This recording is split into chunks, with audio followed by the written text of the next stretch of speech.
Hello and welcome guys. Navodaya বিদ্যালয় সমিতির পক্ষ থেকে যে নন টিচিং পোস্ট নিয়োগের বিজ্ঞপ্তি প্রকাশিত হয়েছিল, পোস্ট ছিল তোমাদের পোস্ট 1377টি শূন্যপদ ছিল এবং তোমাদের এখানে বয়স তোমাদের পোস্ট ওয়াইজ দেওয়া আছে। সেখানে ডিটেলস ভিডিও বানিয়ে দিয়েছি, তোমরা সেখানে গিয়ে দেখতে পারো।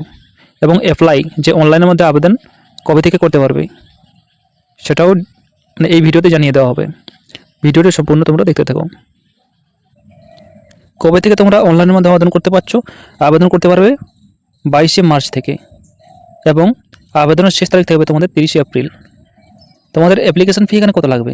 তোমাদের অ্যাপ্লিকেশন ফি লাগবে জেনারেল ওবিসি এডব্লিউএসদের 1000 টাকা এবং এসসি এসটি পিডব্লিউডিদের 500 টাকা।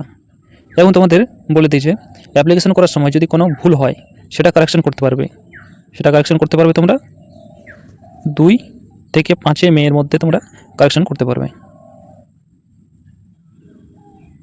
এই পোস্টগুলোতে তোমাদের এজ লিমিট কত থাকবে? তোমাদের এজ লিমিট তোমাদের পোস্ট ওয়াইজ দেওয়া আছে, এখানে তোমরা ডিটেলস ভিডিও বানিয়ে দিয়েছি, সেখানে গিয়ে চেক করতে পারো।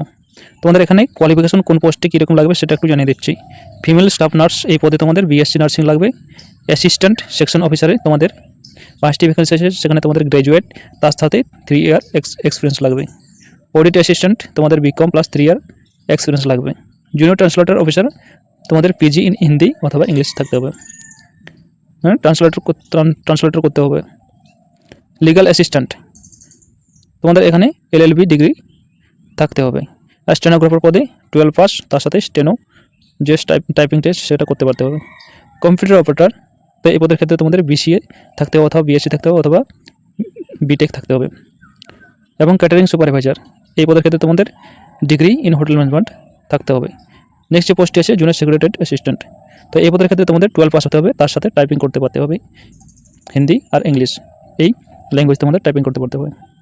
নেক্সট যে পোস্টটি আছে ইলেকট্রিশিয়ান কাম প্লাম্বার, এই পদের ক্ষেত্রে তোমাদের কোয়ালিফিকেশন লাগবে 10 পাস, তার সাথে আইটিআই ইন ইলেকট্রিশিয়ান অথবা ওয়্যারম্যান, তার সাথে 2 ইয়ার না 2 বছরের এক্সপিরিয়েন্স লাগবে। নেক্সট যে পোস্টটি আছে ল্যাব অ্যাটেন্ডেন্ট, এই পদের ক্ষেত্রে তোমাদের কোয়ালিফিকেশন লাগবে 10 পাস, তার সাথে ডিএলটি অথবা 12 উইথ সায়েন্স শাখায় পাস হতে হবে। এবং মেস হেল্পার এই পদের ক্ষেত্রে তোমাদের 10 পাস লাগবে, শুধুমাত্র কোয়ালিফিকেশন 10 পাস লাগবে, তার সাথে তোমাদের 5 বছরের এক্সপিরিয়েন্স থাকতে হবে মেস হেল্পার পদে। মাল্টিটাস্কিং স্টাফ এই পদের ক্ষেত্রে তোমাদের শুধুমাত্র 10 পাস লাগবে। সিলেকশন প্রসেস কীভাবে হবে? তোমাদের এখানে সিলেকশন প্রসেস হবে স্টেজ 1 রিটেন টেস্ট এবং স্কিল টেস্ট, এরপর পোস্ট রিক্রুটমেন্ট যে রিকোয়ারমেন্ট আছে পোস্ট অনুযায়ী সেই অনুযায়ী তোমাদের এখানে স্কিল টেস্ট হবে, আর ডকুমেন্ট ভেরিফিকেশন সবার শেষে তোমাদের মেডিকেল হবে। এইভাবে তোমাদের সিলেকশন প্রসেসটি হবে। এবং তোমাদের বলে দিই যে অ্যাপ্লিকেশন করার যে লিঙ্কটি, সেই লিঙ্কটি আমি ভিডিওর ডেসক্রিপশনে দিয়ে দেবো, তোমরা সরাসরি গিয়ে সেখান থেকে অ্যাপ্লিকেশন করতে পারবে।